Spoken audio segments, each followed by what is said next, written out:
ప్రభునామంలో మీ అందరికీ వందనాలండి. ఈరోజు మనం ప్రార్థన చేసుకొని వాక్య భాగంలోనికి వెళ్దాము. ప్రేమగల దేవ, జీవగల నైనా మీకే వందన స్తోత్రాలు చెల్లించుకుంటున్నాను ప్రభా. దేవ యొక్క మధ్యాహ్న కాల సమయంలో మీరు మాకు అనుగ్రహించిన ఈ సమయాన్ని బట్టి మీకు వందనాలు నాయన. మరి ఈ సమయంలో ప్రభా మేము వాక్యాన్ని ధ్యానించుకోబోచుండగా మీరే సహాయం చేయండి తండ్రి నాయన. ప్రభా ఏ విషయాల ద్వారా ప్రభా మీరు మాతో మాట్లాడాలనుకుంటున్నారో ఆ విషయాలు మేము అర్థం చేసుకునే కృపను అనుగ్రహించమని యేసు నామములోనే ప్రార్థించి వేడుకుంటున్నాను తండ్రి, ఆమేన్. సరేనండి, మనం ఈ రోజు మోసే జీవితం నుంచి కొన్ని విషయాలు చూసుకున్నాము. మోసే జీవితంలో కొంతమంది స్త్రీలు ఏ విధంగా జీవించారో ఆయన కాపాడబడటానికి కానీ, ఆయన దేవుని యొక్క చిత్తాన్ని నెరవేర్చడానికి కానీ కొంతమంది స్త్రీల యొక్క పాత్ర ఉంది. దాంతో పాటు మనం మోసే గారు చేసిన వాటిని కూడా చూసుకున్నామండి. ముఖ్యంగా మనం ఒక విషయం ఈ మోసే గారి గురించి చెప్పుకునే ముందు చెప్పుకోవాల్సింది ఏంటంటే, ప్రతి ఒక్కళ్ళు పుట్టడం వెనుక దేవునికి ఒక ఉద్దేశం ఉంటది. అంటే మన భూమి మీదకి దేవుడు పంపిస్తున్న ప్రతి ఒక్క వ్యక్తి మీద దేవుడు కొన్ని ఆశలు కలిగి ఉన్నాడు. అంటే ఈయన పంపించాక వీళ్ళు ఈ పని చేయాలి, వీళ్ళు ఈ పని చేయాలి అని చెప్పి. అట్లానే మోసే జీవితంలో ఆయన ఒక గొప్ప నాయకుడు అవ్వాలి. ఇశ్రాయేల్ ప్రజల్ని, నా ప్రజలు అక్కడ మొర్ర పెడుతున్నారు అంటే, వాళ్ళు ఐగుప్తు రాజు అయినటువంటి ఫరో వాళ్ళని బాగా ఇబ్బంది పెడుతున్నప్పుడు వాళ్ళందరూ ఏడ్చారంటండి. దేవుని సన్నిధిలో ఏడ్స్తే అప్పుడు దేవుడు వాళ్ళ మొరని విని వాళ్ళని ఆదుకోవడానికి అని చెప్పేసి మోసేని అక్కడ పుట్టించాలనుకుంటాడు. అయితే ఈ క్రమంలో ఏమవుతుంది అని అంటే, మోసేని పుట్టించుకోవాలనుకోవడానికి ఒక గొప్ప ప్రణాళిక ఉంది. ఈ ఇజ్రాయెల్ జనాంగం ఎవరు? దేవుని యొక్క ప్రజలు. మరి అదే టైంలో దేవుడు మరి అక్కడ మోసేని పుట్టించాలనుకున్నప్పుడు సాతానుకు కూడా తెలుసు కదా, మోసే అక్కడ ఒక నాయకుడు అవుతాడు, ఈ ఇజ్రాయెల్ ప్రజల బాధల నుంచి ఈయన విముక్తులు చేసి బయటికి తీసుకొని వెళ్ళిపోతాడు. ఇదంతా జరగకూడదు. ఇదంతా జరిగితే ఇప్పుడు ఆలోచించండి, వీళ్ళందరూ ఇజ్రాయెల్ ప్రజలు అక్కడే చచ్చిపోవాలన్నది సాతాను యొక్క కోరిక. ఎందుకు? వాళ్ళు చనిపోతే సాతానికి ఏంటి లాభం చూస్తే, మనం యేసుక్రీస్తు ప్రభువు ఏ గోత్రం నుంచి వచ్చారండి? యూదా గోత్రం నుంచి వచ్చారు కదా. యూదా గోత్రం ఎవరు? ఇశ్రాయేలు ప్రజల్లో ఒక గోత్రపు వారు కదా. ఇప్పుడు వీళ్ళు అక్కడే చచ్చిపోయారు అనుకోండి, అక్కడి నుంచి రాబోయే తర్వాత దావీదు గాని గొప్ప గొప్ప మహానుభావులు ఉన్నారు, వాళ్ళందరూ రారు. అక్కడి నుంచి రావాల్సిన అస్సలైన యేసుక్రీస్తు ప్రభువారు అక్కడి నుంచి రావడానికి ఛాన్సే ఉండదన్నమాట. సాతాను ఏంటంటే, నిజంగా దేవునికి సాతాను మనం చూస్తే గనక దేవునికి ప్రణాళిక చూస్తాడు. ఇదిగో ఈ టైంలో ఇది చేయాలి కాబట్టి నేను ఇక్కడ ఒక వ్యక్తిని పుట్టించాలి అని చెప్పి దేవుడు చూస్తూ ఉంటాడు. సాతాను కూడా ఏం చేస్తాడంటే, ఓహో దేవా నువ్వు ఇట్లా పుట్టిస్తావా, నేను ఏదో ఒక రకంగా ఆ మనిషిని తప్పుదోవ పట్టిస్తామో లేకపోతే చంపాలనో ట్రై చేస్తాను అనుకుంటాడు. ఇంకా ఇక్కడ చూస్తే అసలు మోసే జీవితంలో ఎంత గొప్ప విషయం జరుగుతుంది అని అంటే, అప్పుడు ఈయన పుట్టే టైంకే సాతానికి తెలుసుగా, ఇదిగో ఈ పుట్టే ఈ బాబు రేపు జనాలను ఆదుకుంటాడని. వెంటనే సాతాను ఎవరిలోకి దూరాడు? ఫరోలోకి దూరాడు. ఫరోలోకి దూరి ఏమని శాసనం చేయించాడంటే, మొత్తం పుట్టిన మగ పిల్లలందరినీ చంపించేయండి. అప్పుడు దాకా రాని ఆలోచన. నిజంగానండి, వాళ్ళు 400 సంవత్సరాలు ఉన్నారండి ఐగుప్తులో. ఎవరు? ఇశ్రాయేల్ ప్రజలు. ఆ 400 సంవత్సరాల్లో అంటే చాలా మంది రాజులు మారారు. ఏ రాజునైనా సరే ఫరో అంటారనమాట, వాళ్ళ పేరు అది. ఓకేనా, వాళ్ళకి ఏ పేర్లున్నా ఐగుప్తు రాజుని ఫరో అంటారు. అయితే అంతమంది రాజులు మారారు 400 సంవత్సరాలు. కానీ ఏ రాజుకి రాని ఆలోచన ఎవరికి వచ్చింది?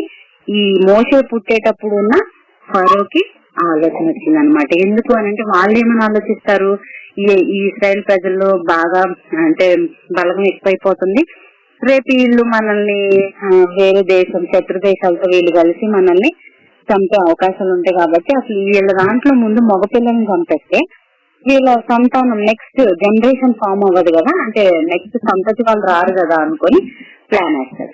ప్లాన్ వేసి అక్కడ ఉన్న మంత్రసానులు ఉంటారు కదండి.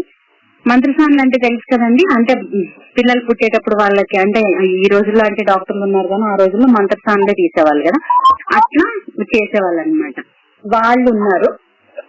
వాళ్ళకి ఏమని చెప్తారు అంటే, వాళ్ళు ఒక 2 మంత్రసానులు పిలిపించి వాళ్ళ పేర్లు ఏంటంటే షిఫ్రా, పూయ. ఇది ఎక్కడ ఉంటదంటే మనకి నిర్గమాకాండం 1వ అధ్యాయం 15వ వచనంలో ఉంటుందండి, మీరు తర్వాత చదువుకోండి. మరియు ఐగుప్తు రాజు షిఫ్రా, పూయ అనే హెబ్రీయుల మంత్రసానులతో మాట్లాడి, మీరు హెబ్రీ స్త్రీలకు మంత్రసాని పని చేసి వారిని శాంతిపీఠల మీద చూసినప్పుడు మగవాడైన ఎడల వాని చంపుడి, ఆడదైన ఎడల దాన్ని బ్రతకనీయుడని వారితో చెప్పాను. ఏమని చెప్తున్నాడు? ఆజ్ఞిస్తున్నాడు. మగపిల్లలు ఎవరైతే పుడతారో మీరు వెళ్ళి కాన్పు చేసేటప్పుడు వాళ్ళని మీరు చంపేయండి అని చెప్పేసి చెప్తారు. ఇప్పుడు ఈ సిస్రా పూయ అనే వాళ్ళు ఎవరు? ఐగుప్తులోని వీళ్ళు హెబ్రీయుల మంత్రసానులు. హెబ్రీయులు అంటే ఇజ్రాయేలీలకు ఇంకొక పేరు హెబ్రీయులు అన్నమాట. అయితే ఈ సిస్రా పూయ ఏం చేస్తారు? రాజాజ్ఞకు భయపడకుండా 17వ వచనంలో కనుక ముందు చూస్తే, అయితే ఆ మంత్రసానులు దేవునికి భయపడి ఐగుప్తు రాజు తమ కార్యాలు చేయక మగపిల్లలను బ్రతకనీయగా. ఎవరికి భయపడ్డారని మనకు అక్కడ వాక్య భాగంలో రాయబడిందండి. దేవునికి భయపడి. నిజంగా ఇక్కడ ఈ మంత్రసానులు రాజాజ్ఞకి భయపడి అని రాయబడలేదు. ఎంత మంచి మాట రాయబడిందో తెలుసా? దేవునికి భయపడి ఏం చేస్తున్నారంట? వాళ్ళందరినీ బ్రతకనిచ్చారంట. అంటే వీళ్ళు అక్కడికి వెళ్లకుండానో లేకపోతే అక్కడికి వెళ్ళాక మగపిల్లడైనా సరే లోపలికి అట్లా ఉంచేస్తున్నారు. అయితే ఈ విషయము మరి నేను ఆజ్ఞ పాస్ చేశాక కూడా ఇంకా మగపిల్లలు ఉన్నారు అని అంటే ఏం జరుగుతుంది ఇక్కడ అని ఐగుప్తు రాజుకి డౌట్ వస్తుంది. ఒకసారి వచ్చినప్పుడు అడుగుతాడు అనమాట వాళ్ళిద్దరిని పిలిచి, ఏం చేస్తున్నారు మీరు? మగపిల్లలు చచ్చిపోతారు. అప్పుడు వాళ్ళు చెప్తున్న ఒక మంచి సమాధానం ఏంటో తెలుసా అండి? అంటే తెలివితేటలు ఉపయోగిస్తున్నారు అక్కడ. మరి రాజాజ్ఞ వినకపోతే వాళ్ళిద్దరిని చంపేస్తారు అక్కడ. ఏమంటున్నారంటే, అందుకు ఆ మంత్రసానులు హెబ్రీ స్త్రీలకు హెబ్రీ స్త్రీలు ఐగుప్తు స్త్రీల వంటి వారు కారు, వారు చురుకైన వారు. మంత్రసాని వారి వద్దకు వెళ్ళక మునిపే వారు ప్రసవించి ఉందిరని ఫరోతో చెప్పిరి. దేవుడు ఆ మంత్రసానులకు మేలు చేశాను. ఇక్కడ కనుక మనం చూస్తానండి, చావుకు కూడా భయపడట్లేదు వాళ్ళు. ఇప్పుడు ఎట్లయినా అటు ఇటుగా తేడా వస్తే రాజు మమ్మల్ని చంపేస్తాడు అని దానికి భయపడట్లే. కానీ ఎవరికి భయపడుతున్నారంట? దేవునికి భయపడి ఆ పిల్లల్ని బ్రతకనిచ్చారు అన్నట్టు. అందుకని దేవుడు ఏం చేశాడంటే, ఇప్పుడు మనం చదివాం కదా, దేవుడు ఆ మంత్రసానులకు మేలు చేశాను. ఆ తర్వాత ఆ జనము విస్తరించి మిక్కిలి ప్రబలను. ఆ మంత్రసానులు దేవునికి భయపడినందున ఆయన వారికి వంశాభివృద్ధి కలుగ చేశాను.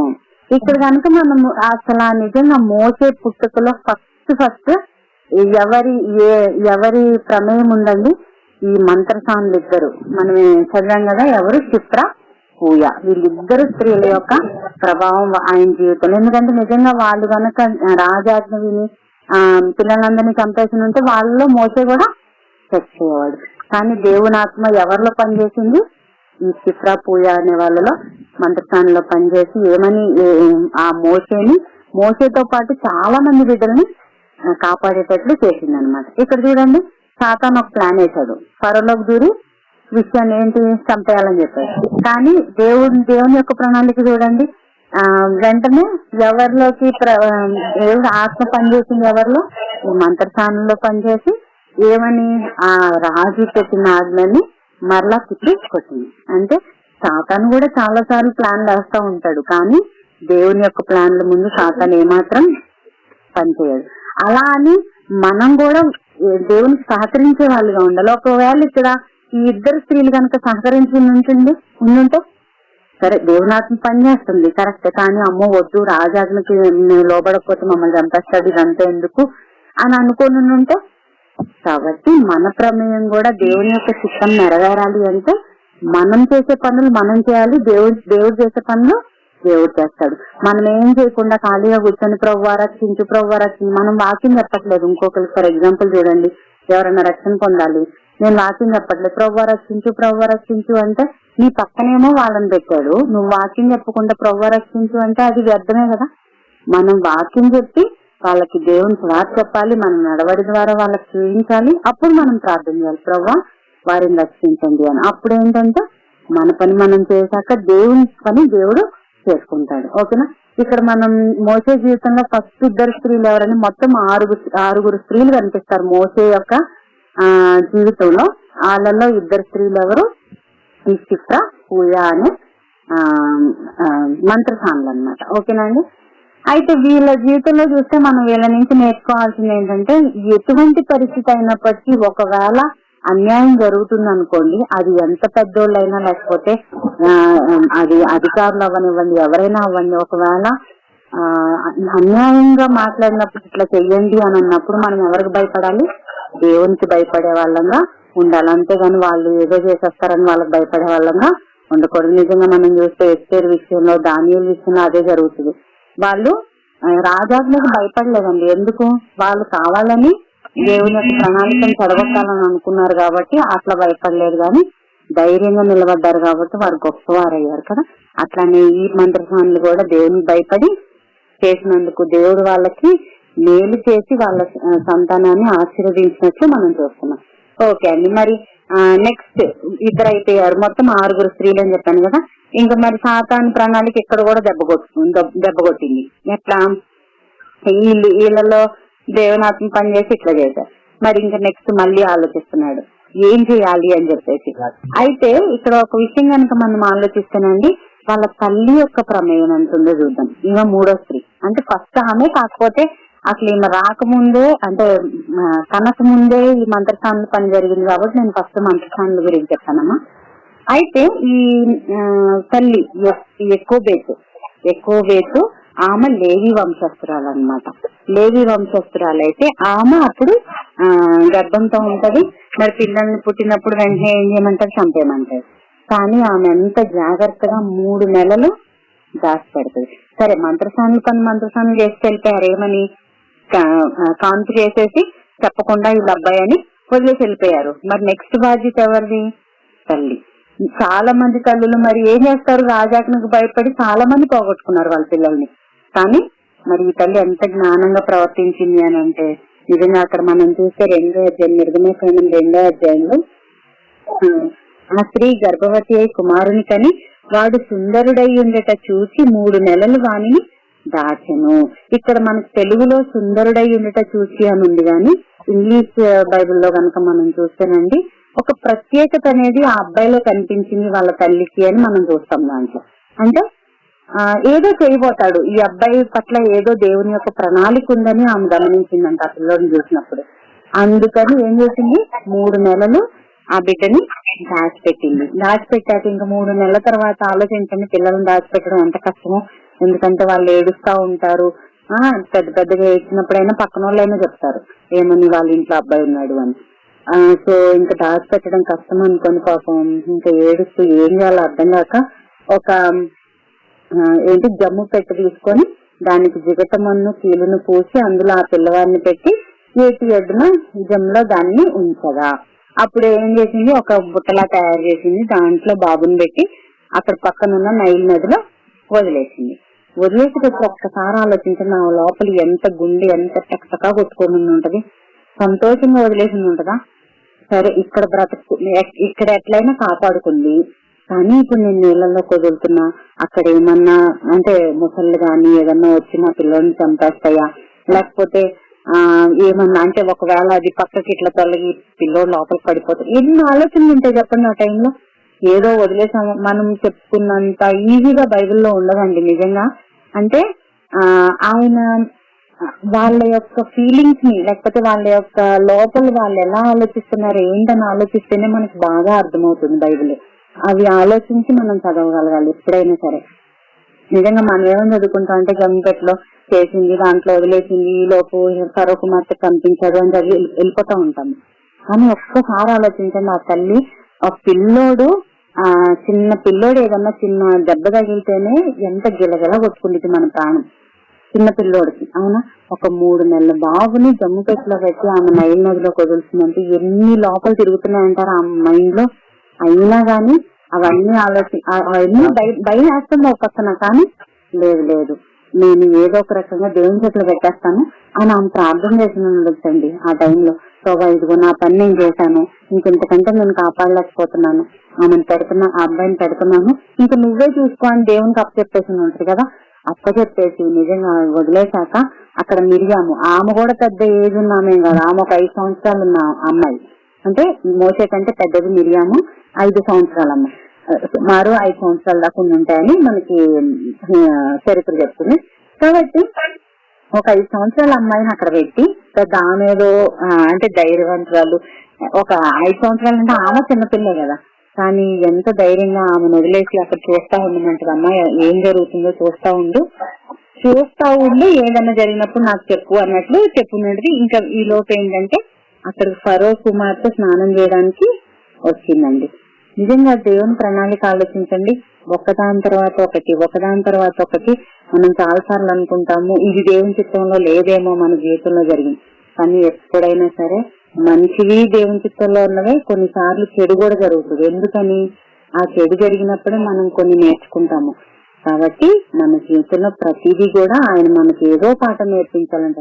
ఒక చోట ఇక్కడ మంత్రసానుల దగ్గర కాపాడబడ్డాడు, తర్వాత తల్లి కాపాడింది. ఆ 3 నెలల తర్వాత ఇంకా దాచలేక తల్లి బాధ్యత ఆమె నెరవేర్చుకుంది. ఆమె భయంతో ఉన్నా గానీ ఫ్యూచర్ గురించి ఇంకా ఆలోచించకుండా దేవుని చేతిలో పెట్టి దేవుని యొక్క మాటను విని దానికి విధేయత చూపించింది. అయితేనా ఆ తర్వాత ఎవరి చేతిలో పడ్డాడండి? అక్కడి నుంచి ఫరో కుమార్తెకి ఆ పిల్లోడు ఏడుస్తుంటే తీసుకురండి అని చెప్తుంది. ఆమె చెల్లికత్తలకి ఆమె దగ్గర తీసుకొని వస్తారు. ఆమె దగ్గర తీసుకొని వచ్చాక ఆ బాబుని చూడగానే ఎంతో అందంగా కనిపిస్తాడు. నిజంగానే మోసే చాలా అందంగా, తెలుగులో రాసినట్లు అందంగా ఉన్నాడు.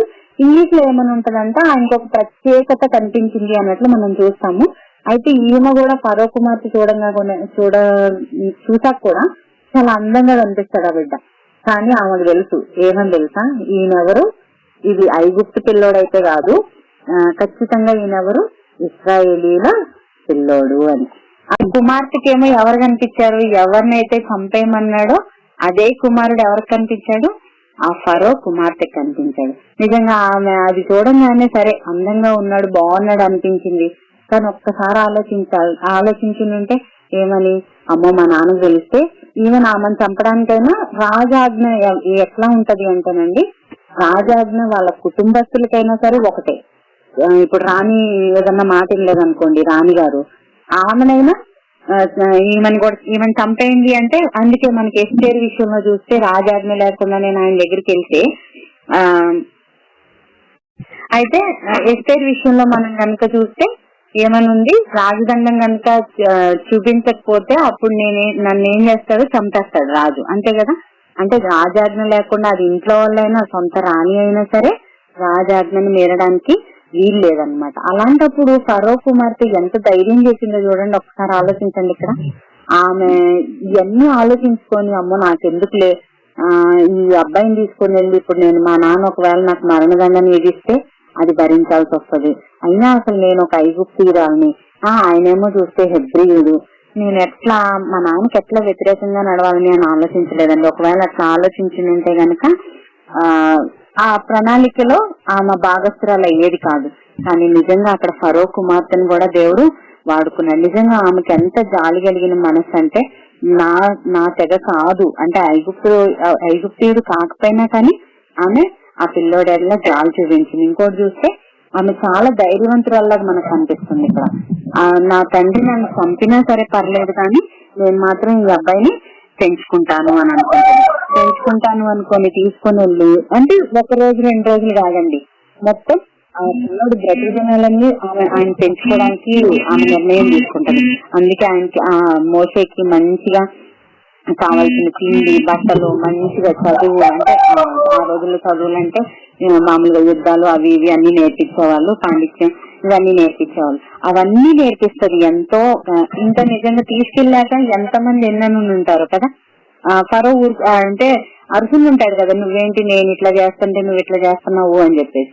అప్పుడు కూడా ఆమె లేదు అని ఏదో ఒక రకంగా ఆయన్ని ఇది చేసి ఉంటది. అంత ధైర్యవంతురాలు అని మనం ఫరో కుమార్తె గురించి చెప్పుకోవచ్చు. ఇంకొక మాటలో చెప్పాలి అంటే ఇశ్రాయేలీరాలు, అంటే దేవుని ప్రజ కాకపోయినా గాని ఫరో కుమార్తెని దేవుని యొక్క ప్రణాళిక నెరవేర్చుకోవడానికి ఆమెని వాడుకున్నాడు ఇక్కడ.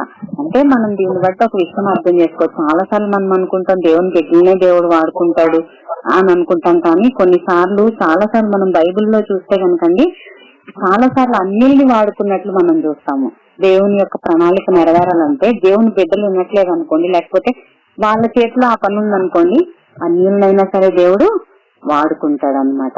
దేవుని యొక్క ప్రణాళిక ఎట్లయినా సరే దేవుడు నెరవేరుస్తాడు. ఈయన వల్ల దేవుడు ఒక గొప్ప ప్రణాళికను, ఒక గొప్ప నాయకుడు అక్కడి నుంచి రావాలి, ఆ బిడ్డని కాపాడింది అనమాట ఈయన.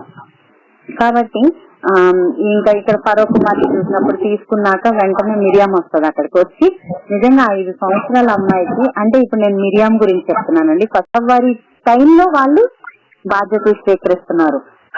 అది దేవుడు అట్లా సెట్ చేస్తారు. అందుకే అంటాడు కదా, తన్ను ప్రేమించి వారికి అనగా ఆయన సంకల్పము చొప్పున పిలువబడిన వారికి మేలు కలుగుటకై సమస్తమును సమకూడి జరుగుతున్నది. ఒకరి తర్వాత ఒకరిని దేవుడు ఏర్పాటు చేసుకుంటున్నాడు.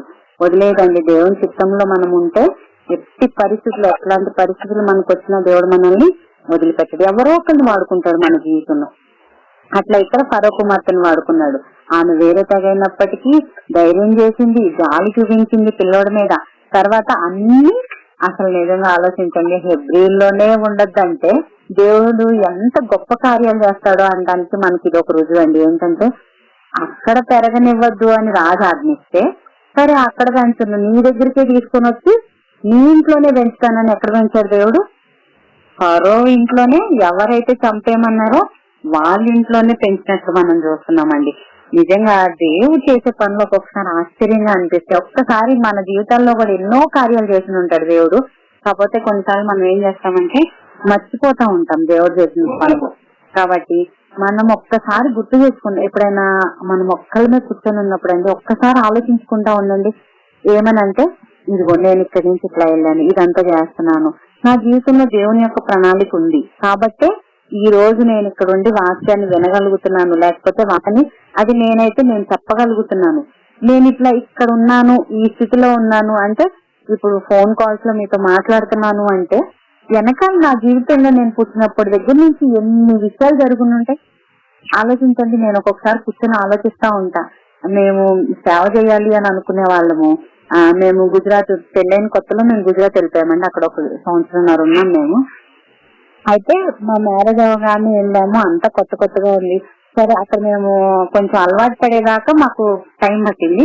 అలవాటు పడ్డాక సరే ప్రభావ మేము సేవ చేయాలని ఉంది, మాకు మేము సేవ చేస్తాము అని ఒక అండర్స్టాండింగ్, అంటే ఒక నిర్ణయానికి మేము వచ్చాము. వచ్చి రాగానే ఈ లోపు ఈయనకి పూణేలో జాబ్ వచ్చింది అని. మాకు అర్థం కాలేదు ఫస్ట్ ఏమని. అదేంటి ప్రభావ, గుజరాత్ లో ఇక్కడేమో ప్రార్థన చేస్తున్నాం సేవ చేయాలి అని చెప్పి, మమ్మల్ని సడన్ గా పూణేకి తీసుకెళ్తావని ఎందుకు అంటున్నావు అని అనుకునే, అసలు ఈ దేవుని చిత్తమని బాగా అనుకునేదాన్ని. తర్వాత సరే అని వచ్చాం ముందుకి.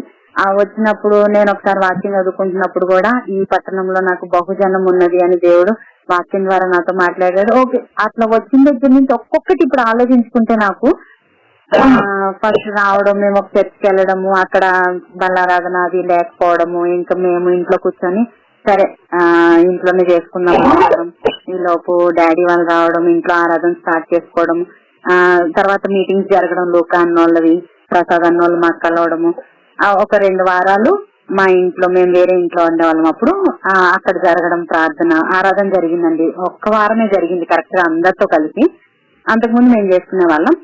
1 వారం జరగంగానే సాతాను మా ఇంటి ఓనర్లో ఎంటర్ అయ్యాయి. ఏమని చెప్పారు, నెక్స్ట్ వీక్ నుంచి ఇక్కడ ప్రార్థన జరగడానికి వీల్లేదని. ఎంత సంతోషంగా ఆరంభించిన ఆరాధన. ఇదేంటి ప్రవ్వా, మరి ఇంత మంచిగా అందరు వచ్చారు, చక్కగా జరిగింది, యోహానన్న వచ్చి పెట్టారనమాట. ఏంటి ప్రవ్వా అని ఆలోచించి ప్రార్థన చేస్తే వెంటనే వచ్చే వారం కల్లా మాకు ఒక స్కూల్ హాల్ ని దేవుడు చేయించాడు. అక్కడ జరుగుతూ ఉంది ఎన్నో కార్యాలు దేవుడు చేశాడు. ఆ తర్వాత అక్కడ వాళ్ళు తీసేస్తున్నారు అనుకున్నప్పుడు ప్రవ్వా ఏంటి అని మళ్ళీ ప్రార్థన చేస్తే ఇంకో చోట మళ్ళీ దేవుడు వేరే వాళ్ళ ద్వారా, అంటే చెప్పట్లా సాతాను ఒక్కొక్క చోట అడ్డుబండి వేయాలని ట్రై చేస్తుంది. ఈలోపు వేరే వాళ్ళలో దేవుని ఆత్మ పనిచేసి మీకు హెల్ప్ చేస్తామన్నట్టు ముందుకు వస్తారు. నిజంగా అదే మోసే జీవితం. ఇప్పుడు నేను కూర్చొని ఎప్పుడన్నా ఒక్కసారి ఖాళీగా ఉన్నప్పుడు కూర్చొని ఆలోచిస్తానండి, ఎక్కడున్న దాన్ని ఎక్కడో విజయవాడ అటు నుంచి రాజమండ్రి తీసుకెళ్లాడు, అక్కడ నేర్పించాల్సినవి నేర్పించాడు, హైదరాబాద్ లో నేర్పించాల్సినవి నేర్పించాడు దేవుడు. తర్వాత గుజరాత్ ఎందుకు వెళ్ళామో తెలియదు. అక్కడ నిజంగా అంటే ఒక సహవాసం ఇచ్చి వాళ్ళందరినీ, నాకు నిజంగా అంతకు ముందు వంటలు అవి వచ్చే కాదండి, వాళ్ళందరూ ఇంటికి వచ్చినప్పుడు వాళ్ళకు వండి పెట్టడము అవన్నీ నేర్పించాడు. ఆ తర్వాత పూణే తీసుకొచ్చాడు. పూణేలో వాక్యం నేర్పించాడు. వాక్యంతో పాటు మనుషులు ఎలా ఉంటారు, వాళ్ళని ఎట్లా డీల్ చేయాలి, రకరకాలుగా అనుభవాలన్నీ తీసుకొచ్చి ఇప్పుడు దేవుడు వాక్యం చెప్పడానికి నాకు అవకాశం ఇచ్చాడు. ఇవన్నీ ఆలోచించుకుంటున్నప్పుడు అనిపిస్తుందండి నిజంగా దేవుడు ఒక్కొక్కసారి కళ్ళమ్మ నీళ్లు కూడా వస్తాయి. ఏంటి ప్రభువా ఇంత ప్రేమన ఎక్కడా వదిలిపెట్టలేదు. చాలా సార్లు సాతాను ఎన్నో సార్లు ఏంటంటే మమ్మల్ని మధ్యలో అదే పిల్లలు లేనప్పుడు చెప్పేదాన్ని కదా, ఎన్నో సార్లు ఇంకా వద్దు, ఏంటి నా ప్రార్థన దేవుడు వినట్లేదు, నేను ఎందుకు చెయ్యాలి సేవ అనే ఆలోచన కూడా తెప్పించాడు సాతాను. వెంటనే మళ్ళీ ఇది సాతాను ఆలోచన అని వెంటనే దాన్ని వదిలేసి, ఎందుకు మేమిద్దరం కూర్చుని ఏడ్చిన రోజులు ఉన్నాయండి ఆ పిల్లలు లేనప్పుడు. ఇంకా మనం సేవ చేస్తున్నా కానీ దేవునికి కొంచెం కూడా జాలి లేదా మన మీద, ఇవ్వచ్చు కదా అని నేను ఏడుస్తున్నప్పుడు ఆయన కూడా ఏడ్చిన రోజులు ఉన్నాయి. కానీ నిజంగా అప్పుడు కూడా మమ్మల్ని వదిలిపెట్టలేదు దేవుడు. మళ్ళీ బలపరిచి వేరే వాక్యం ద్వారానో వేరే మనుషుల ద్వారా అట్లా బలపరిచి ఇక్కడ దాకా తీసుకొని వచ్చాడు. అందుకే నాకు ఎప్పుడైనా అవన్నీ గుర్తు తెచ్చుకుంటే ఎంత ఏడుపు వస్తుందో తెలుసా, నువ్వు నిజంగా నా జీవితంలో గొప్ప కార్యాన్ని చేసావు ప్రభు అనుకుంటాను. అట్లనే మోసే జీవితంలో ఒకరి తర్వాత ఒకళ్ళు ఎప్పుడైనా ఒకసారి మీకు నేను చెప్తాను, నిజంగా దేవుడు నన్ను ఎట్లా బలపరిచేవాడో వాక్యం ద్వారా, లేకపోతే చాలా ఎంతమంది మనుషులు నా జీవితంలో వాడుకున్నాడో దేవుడు నన్ను బలపరచడానికి. ఒకసారి వీలు కుదిరినప్పుడు దేవుడు నన్ను బలపరిచిన మాటలు మీకు ఒకసారి పంచుకుంటాను. అయితే ఇక్కడ మనం చూస్తే మిరియాము వచ్చి ఎంతో ధైర్యంగా, ఆమె భయపడచ్చు, ఇప్పుడు నేను ఏదన్నా తప్పు మాట్లాడితే ఇక్కడ జరగడం ఏదైనా జరిగితే అనుకోవచ్చు, కానీ వచ్చి ఎంత ధైర్యంగా 5 సంవత్సరాల పిల్ల ధైర్యంగా మాట్లాడుతుందంటే ఆలోచించండి. ఆమె వచ్చి ఇట్లా నేను ఏం కోసం పాలు ఇవ్వడానికి ఒక దాదిని తీసుకొని వస్తాను అంటది. మళ్ళీ ఆ దాదిని ఎవరిని తీసుకొని వస్తుంది? సొంత తల్లినే తీసుకొని వస్తుంది. ఆమె ఎంత చాకచక్యంగా ప్రవర్తించిందో చూడండి. 5 సంవత్సరాల పిల్ల అంటే 5 సంవత్సరాల పిల్ల కూడా దేవుని ప్రణాళికలో భాగంగా ఉంది. నిజంగా ఇక మిరియాం గురించి మనం చేసుకుంటే ఆమె చాలా ధైర్యవంతురాల్లాగా మనకి కనిపిస్తుంది. వాళ్ళ అమ్మ చేసే ప్రయత్నాల్లో నేను సహాయం చేయాలి అని అనుకున్న ఒక అమ్మాయిగా మనకు కనిపిస్తుంది. తర్వాత ఈ మిరియామ్మని చూస్తే కనుక మనం మోసే జీవితంలో ఆమె ఒక మంచి నాయకురాలుగా కనిపిస్తుంది. మోసే ఏమో అంటే వాళ్ళని నడిపిస్తా ఉన్నప్పుడు ఈమె ఉండి పాటలు పాడిస్తా, తర్వాత అనేక మంది ఆడవాళ్ళని ఈమె చక్కగా ధైర్యంతో నడిపించి వాళ్ళని ధైర్యపరిచేదిగా మనకు కనిపిస్తా ఉంటది. మీరు ఆ నిర్గమకాండం చదవండి ఒకసారి మొత్తం, మీకంతా భలే చక్కగా రాయబడి ఉంటది అనమాట. అక్కడ ఒక మంచి నాయకురాల్లాగా మోసే అహరోన్లు కూడా సేవ చేస్తున్నప్పుడు వాళ్ళకి సహకరిస్తా, వాళ్ళ అన్నదమ్ములకి ఇద్దరికి సహకరిస్తా ఏమో సేవ చేసినట్టు మనం కనిపిస్తుంది. ఎట్లా అంటే అసలు ఫస్ట్ మోసేని ఇజ్రాయెల్ ప్రజలు నమ్మరండి, మీరు బయటికి రమ్మంటున్నారు దేవుడు అంటే. అప్పుడు ఒక కర్రని పాముగా చేసినప్పుడు మోసే ఫస్ట్ ఈ మిరియామే చెప్తుంది, అది నిజంగా దేవుడు చేసిన కార్యము అని చెప్పేసి. కాబట్టి ఆ విధంగా సహకరించిందండి సేవలో. తర్వాత ఒక గొప్ప ప్రవక్త్రి అని కూడా ఈమె గురించి మనం చదువుతాం. మీకా 6వ అధ్యాయం 4వ వచనంలో, అలానే నిర్గమకాండం 15వ అధ్యాయంలో కూడా మనం ఈమె గురించి అలా చదువుతాం అనమాట. కానీ ఇంత గొప్ప వ్యక్తి కూడా ఒకానొక టైంలో ఏమైందో తెలుసా అండి, దేవుని ఉగ్రతకి లోనైంది ఈ మిరియాము.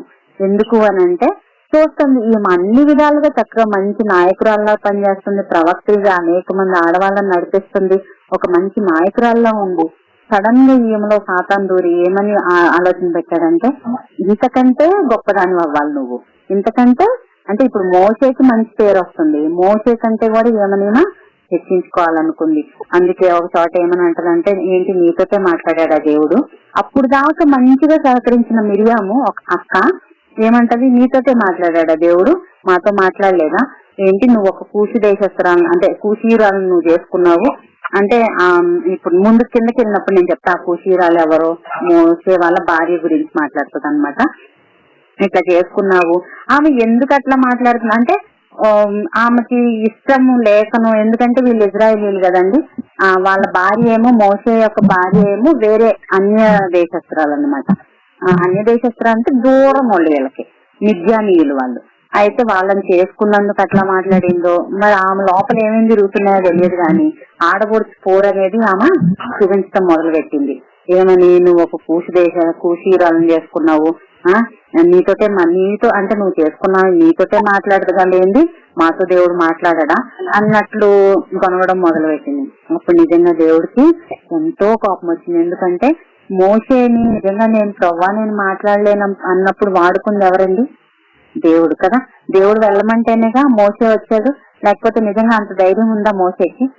నేను నచ్చివాడిని ప్రవ్వా, నేను మాట్లాడలేను అంటే నువ్వు పదా, నేను వస్తున్నాను నీతో పని. ఇంత గొప్ప వ్యక్తిని అంటే దేవుడు వాడుకునే వ్యక్తిని ఒకళ్ళు ఒక మాట అంటున్నప్పుడు దేవుడు అస్సలు సహించండి. నిజంగా ఈ విషయం నుంచి మిరియాం దగ్గర నుంచి మనం నేర్చుకోవాల్సింది చాలా ఉంది.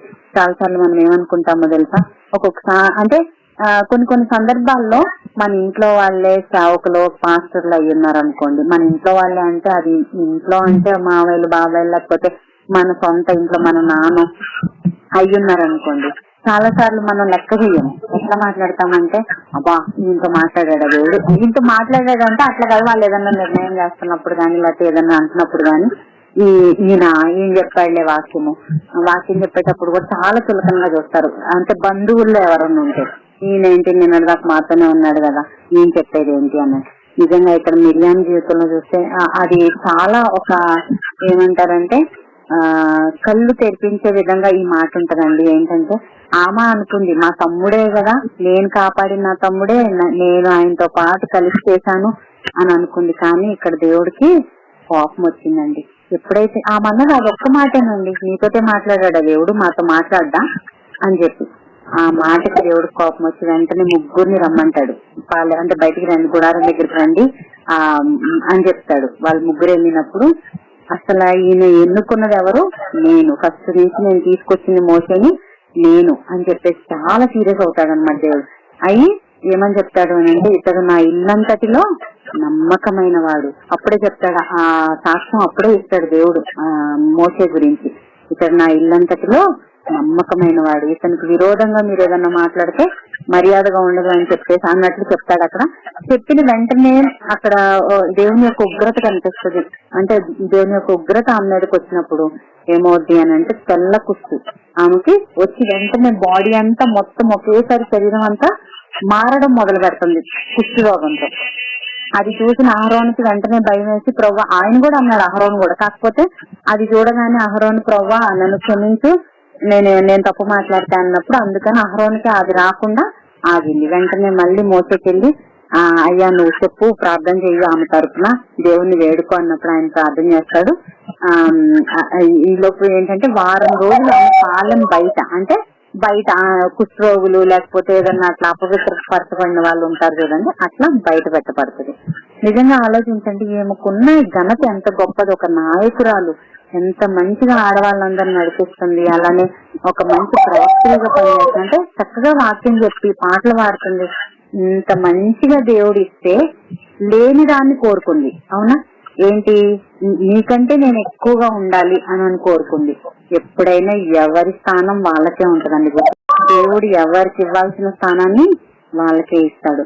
మనం ఎవ్వరి గురించి కూడా తప్పుగా ఒక్క మాట కూడా మాట్లాడకూడదు. నిజంగా అందుకే బైబిల్లో కూడా ఒక మాట ఉంటది, ఏంటి సామెతల గ్రంథంలో చూస్తే కనుక మన మాట ఎట్లా ఉండాలంట, ఇద్దరిని సమాధాన పరిచేదిగా ఉండాలి తప్ప ఇద్దరి మధ్యలో గొడవలు పెట్టేదిగా ఎప్పుడు కూడా ఉండకూడదు. మనం మాట్లాడుతున్నామంటే ఇద్దరు కలవాలి కానీ ఇద్దరు విడిపోకూడదు.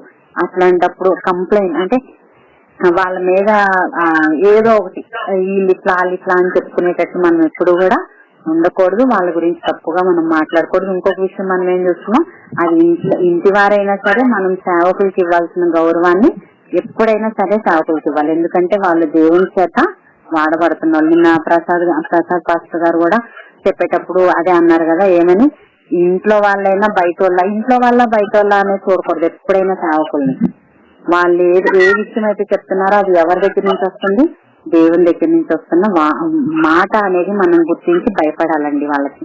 ఓకేనా.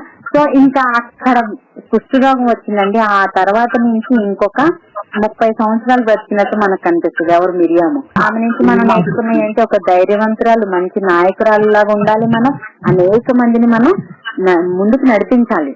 అదే టైంలో మనం ఏం చేయకూడదు, ఇంకొకరి మీద తప్పుగా మాట్లాడకూడదు. సేవకుల పట్ల అసలుకే మనం తప్పుగా వ్యవహరించకూడదు. తప్పుగా వ్యవహరిస్తే ఇప్పుడు కుష్ఠరోగం రాదు, కానీ అంతకు ముందు వచ్చినట్లు ఇప్పుడు దేవుని ఉగ్రత ఇంకా భయంకరంగా ఉంటుందండి. దేవుని తీర్పుకు మనం లోనవుతాం. కాబట్టి మనకి ఎందుకంటే ఆ తీర్పు, మనం ప్రశాంతంగా మనం దేవునికి కృతజ్ఞత కలిగి ఉందాము.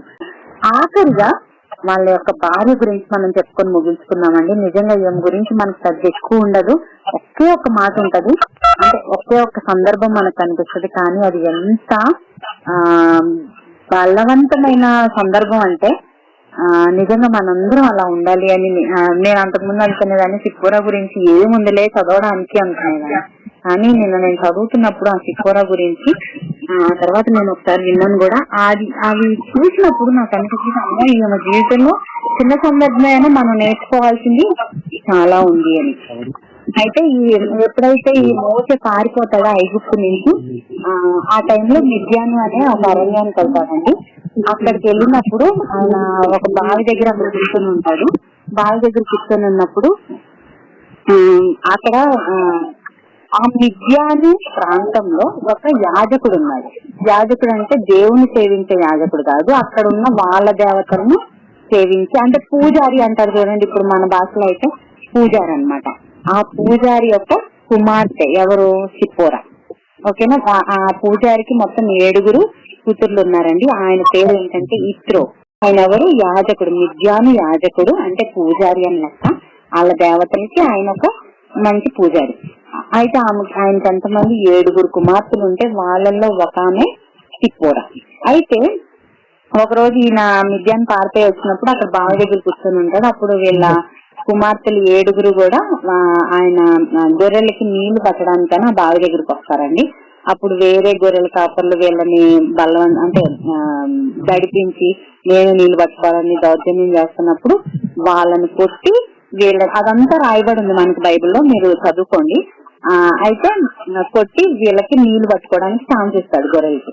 అయితే అది అయిపోతే వీళ్ళు వెళ్ళిపోతారు ఇంటికి. 7 కుమార్తెలు వాళ్ళ తండ్రికి చెప్తారు, ఏంటి ఇంత తొందరగా వచ్చేసారు మీరు నీళ్లు బట్టి అంటే.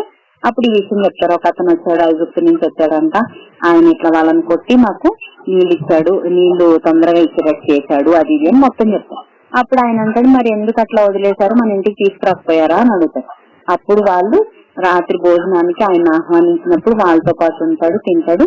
తర్వాత అప్పుడు ఇప్పుడు ఏం చేస్తాడంటే వాళ్ళ ఒక కుమార్తెని, 7 ఒక కుమార్తె అయినటువంటి సిప్పోరానికి పెళ్లి చేస్తాడు. ఓకేనా. ఇది అక్కడ జరిగిన సందర్భం. పెళ్లి చేసుకున్నారు, అయిపోయింది. తర్వాత మనం చూస్తే మండు చిన్న పొద, అది సారాంశం అది ఉంది కదండి. ఈయన మామగారి మందల్ని, గొర్రె మందల్ని మేపుతా ఉన్నప్పుడు ఒక రోజు ఒక పొద మండుతూ కనిపిస్తుంది. ఏంటా ఇది అని అక్కడికి వెళ్ళినప్పుడు దేవుడు ఆయనకి ఏమని చెప్తాడు, నువ్వు తిరిగి ఐగుప్తుకి వెళ్ళి నీ ప్రజల్ని, అదే నా ప్రజలు అంటే ఈయన యొక్క వీళ్ళు వాళ్ళు అంటే వాళ్ళ తల్లిదండ్రులు లేకపోతే వాళ్ళ చుట్టాలు ఉన్నారు కదా ఇశ్రాయేలు, నా ప్రజలైనటువంటి ఇశ్రాయేలు నువ్వు విడిపించాలి, వాళ్ళకి నేను వాగ్దానం చేసినటువంటి పాలు తేనెలు ప్రవహించే దేశానికి వాళ్ళని నువ్వు తీసుకెళ్ళడానికి నాయకుడిగా వెళ్ళాలని. అప్పుడు ఇవన్నీ చెప్పడం మనకు తెలుసు, ప్రభువా నాకు మాట్లాడడం రాదంటాడు, అదంటాడు, ఇదంటాడు, కానీ నేను నిన్ను ఏర్పాటు చేసుకున్నాను, నువ్వు వెళ్లాల్సిందే అని చెప్తాడు. అప్పుడు అహరోన్ని కూడా తోడు పంపిస్తాడు. అయితే వీళ్ళు వాళ్ళ మామకు చెప్తాడు, అయ్యా నేను ఇంక బయలుదేరి వెళ్ళాలి, ఇట్లా దేవుడు నాకు చెప్పాడు అన్నప్పుడు సరే అని పంపిస్తాడు. అప్పుడు ఈ మోషే, తర్వాత సిప్పోరా, వాళ్ళతో పాటు ఒక కొడుకు గెర్షోము, ఎలియాజరు, వీళ్ళిద్దరు కొడుకులు పేర్లు అన్నమాట. వాళ్ళలో ఒక అతనే పుట్టినట్టున్నాడు అప్పటికి. ఆ అబ్బాయిని తీసుకొని వీళ్ళు బయలుదేరతారు అన్నమాట. ఎక్కడికి? ఐగుప్తుకి. వీళ్ళు ముగ్గురు బయలుదేరి ఎక్కడి నుంచి? మిద్యాను ప్రాంతం నుంచి ఐగుప్తుకి బయలుదేరి వెళ్ళారు. వెళ్తున్నప్పుడు దారిలో వీళ్ళు ఏంటంటే ఒక చోట ఒక రాత్రి ఉందామన్నట్లు ఒక బస్సు చేస్తారు అని అంటారు కదా, అంటే ఒక చోట ఉన్నారనమాట ఒక సత్రంలో. అలాంటప్పుడు ఏమవుతుందంటే ఇక్కడ ఒక మంచి విషయాన్ని కనుక మనం చూస్తే అండి, ఇక్కడ దేవుడు మోషేని చంపాలనుకుంటాడు. అది ఎందుకు ఏంటి అనేది మనకు అంత క్లియర్ గా తెలియదు, కానీ అంటే ఆమె చేసిన పని అయితే మనకు కనిపిస్తుంది. దేవుడు మోషేని చంపాలనుకున్నప్పుడు అక్కడ వెంటనే ఈమె ఒక నిర్ణయం తీసుకుంటదండి. ఏంటంటే వాళ్ళ కుమారుడు ఉన్నాడు కదా, ఆ కుమారుడికి సున్నతి అంటే ఏమంటారు, మన అబ్రహాం దగ్గర దేవుడు చెప్తాడు, ఒక నిబంధన ఇస్తాడు. ఏంటంటే నీ సంతానం మొత్తం అందరూ పుట్టిన ప్రతి మగ పిల్లవాడికి 8వ రోజున సున్నతి చేయించాలి. అంటే చిన్న ఆ శరీరం ముక్కని చిన్నది కోసి ఉంచుతారనమాట. ఓకేనా. అయితే అది సున్నతి, అది ప్రతి ఒక్కరు ఇజ్రాయెల్ ప్రజలు అందరూ చేయాల్సిన నిబంధన, అది దేవుడు వాళ్ళకి ఇచ్చిన నిబంధన అన్నమాట. అయితే ఈయన ఏం చేస్తుంది అని అంటే, దేవుడు మోషేని చంపాలనుకున్నప్పుడు ఆ రోజు రాత్రి వెంటనే ఒక చురుకైన కత్తిని, అంటే బాగా ఏమంటారు సూదిగా ఉన్న ఒక కత్తిని తీసుకొని వెంటనే ఆ పిల్లోడు ఉన్నాడు చూడండి, ఆ పిల్లోడి యొక్క అంటే ఆ అంగాన్ని కోస్తుంది అనమాట. చిన్నది కోసి మోషే గారి కాళ్ళ దగ్గర దానితో పట్టుకునింది. అప్పుడు దేవుడు మోషేని వదిలి వెళ్ళిపోయినట్లు మనకు అక్కడ కనిపిస్తుంది. వాక్య భాగంలో మనం చూస్తే ఇది రాయబడి ఉంది. ఇక్కడ మనకి ఎందుకు దేవుడు మోషేని చంపాలనుకున్నాడు అనే దానికి చాలా రకరకాలుగా చెప్పారు. కానీ అక్కడ మనకి ఎందుకు అనేది మనకు అంత కరెక్ట్ గా తెలియదు. కానీ ఒకటి విషయం ఏంటంటే అండి, ఒకవేళ అబ్రహాంకి ఇచ్చిన నిబంధన ఇక్కడ మోషే పాటించలేదు. ఎందుకు? మరి వీళ్ళు ఇశ్రాయేల్ సంతానమే కదా మోషే వాళ్ళు. అయితే ఈ కుమారుడికి తర్వాత వాళ్ళు సున్నతి చేయించుకోలేదు అని చెప్పేసి మనం చూస్తాం. సున్నతి చేయించుకోనందు వల్ల దేవుడు మోషేని ఇప్పుడు మళ్ళీ తిరిగి ఐగుప్తుకి వెళ్తున్నారంటే వాళ్ళ జనాంగాన్ని కలవడానికి వెళ్తున్నారు కదా. మరి దేవుని యొక్క నిబంధనను మీరినందుకు దేవుడు చంపాలనుకున్నాడు. వెంటనే ఈమెకి సిప్పోరాకి ఏమనిపించిందంటే, దేవుడు మోషేని చంపాలనుకున్నప్పుడు ఆమె ఎంత చురుగ్గా అక్కడ పనిచేసిందంటే, నిజంగా దేవుడు మోషేని చంపద్దు అని వెనక్కి వెళ్ళిపోయేటట్లు ఆమె యొక్క పని మనకు అక్కడ కనిపిస్తుంది. వెంటనే చాకు తీసుకొని వాళ్ళ కొడుకుది మర్మాంగాన్ని కొయ్యడం, మళ్ళీ తీసుకొచ్చి మన మోషే గారి కాళ్ళ దగ్గర కనిపెట్టడం వెంటనే చేసిందండి. మరి ఆమెకు అంత ఆలోచన ఎందుకు వచ్చిందో నాకు అర్థం కాలేదు. కానీ ఒక విషయం ఏంటంటే, ఈ మిద్యానీయులు అంటే ఎవరంటే, మనకి అబ్రహాం సారా తెలుసు కదా. సారా చనిపోయాక కెతూరాని పెళ్లి చేసుకుంటాడు. ఎవరు? అబ్రహాము తెలుసు కదండి. ఆ కెతూరాని పెళ్లి చేసుకున్నప్పుడు ఆ కెతూరాకి పుట్టిన కుమారుల్లో ఒకళ్ళు ఎవరంటే మిద్యాను. ఆయన నుంచి వచ్చిన వాళ్ళే మిద్యానీయులు. అంటే ఇప్పుడు సిప్పోరా కూడా మోషేకి దూరపు బంధువు. ఎట్లా? తండ్రి ఒకడే కానీ తల్లి వేరన్నమాట. అంత వాళ్ళకి ఇది ఉంది. అంటే మరి అబ్రహాంకి చేసిన నిబంధన మిద్యానీయులకు కూడా తెలుసు కదా. మరి అంటే వాళ్ళు చేయించారా లేదా అనేది మనకు తెలియదు. కానీ ఉట్టి ఇశ్రాయేలీకి నిబంధన చేశాడు, వాళ్ళు చేయించిన ఉంటారు. కానీ ఆ నిబంధన మాత్రం మనకు తెలుసండి. అయితే వెంటనే ఈ సిప్పోరా మరి ఎందుకు అంత చురుగ్గా పనిచేసిందో అక్కడ నిజంగా ఆశ్చర్యంగా ఉంటది. వెంటనే దేవుడు చంపాలనుకున్నప్పుడు ఇమీడియట్ గా ఆలోచన వచ్చి సున్నతి చేసేస్తుంది. సున్నతి చేసేసి ఆయన కాళ్ళ మీద చేపెడుతుంది. అప్పుడు ఇంకిప్పుడు నిజంగా నువ్వు రక్త సంబంధివైన భర్తవు నాకు అని అక్కడ ఒక మాట రాయబడి ఉంటది. అది చదవండి మీరు. అది జరుగుతుందండి అక్కడ. అయితే ఇక్కడ మనం ఇది కనుక ఆత్మీయంగా తీసుకుంటే అది ఎందుకు చంపాలనుకున్నాడో నిజంగా దేవుని మనసులోకి వెళ్ళి మనం ఆలోచిస్తే తప్ప ఇదంతా మనుషులంగా మనం రకరకాలుగా ఆలోచిస్తాం. ఏమని? ఇందుకే అయ్యి ఉండొచ్చు, ఇందుకే అయ్యి ఉండొచ్చు అని. సరే, ఒకవేళ సున్నతి లేనందుకే అయ్యుంటే కనుక మనం ఆలోచించాల్సింది ఏంటంటే, ఈ రోజు అది ఎందుకు జరిగింది అనే దానికంటే కూడా అక్కడ దేవుడు మనకి ఏం నేర్పించాలనుకుంటున్నాడు అనేది ముఖ్యమండి. ఇక్కడ సిప్పోరా నిజంగా భర్త ప్రాణాలని కాపాడిందిగా మనకి ఇక్కడ కనిపిస్తుంది. అంటే ఆమె చురుకైన నిజంగా ఒక అన్నిరాలండి. ఆమె దేవుణ్ణి నమ్ముకున్నాము కూడా కాదు, అన్నిరాలైనా ఎంతో చురుగ్గా పనిచేసి అక్కడ భర్త ప్రాణాలని కాపాడుకోగలిగింది. నిజంగా ఆమె అట్లా వెంటనే స్పందించడం వల్ల అక్కడ మోషే బ్రతికాడు.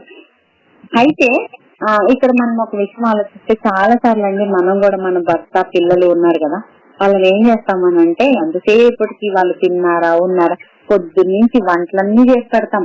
పొద్దున్న టిఫిన్లు చేస్తాం, మధ్యాహ్నం వంటలు చేస్తాం, రాత్రికి వంటలు చేస్తాం. వాళ్ళ కోసం అన్ని చేసి పెడతాం, తినటానికి ఉండటానికి అన్ని విషయాల్లో చూస్తాం. కానండి ఆత్మీయంగా వాళ్ళు ఎలా ఉన్నారనేది ఎప్పుడు కూడా మనం గమనించే పరిస్థితిలో ఉన్నామా లేదా అనేది మనం ఆలోచించుకోవాలి.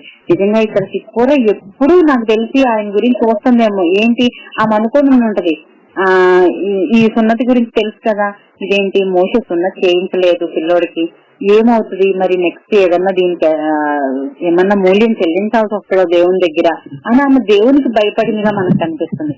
అందుకే దేవుడు ఎందుకు చంపాలనుకుంటున్నాడో అక్కడ రాయబడలేదండి. కానీ ఈమె వెంటనే అందుకే అయ్యి ఉండొచ్చు అని చెప్పి అక్కడ సున్నతి చేస్తుంది.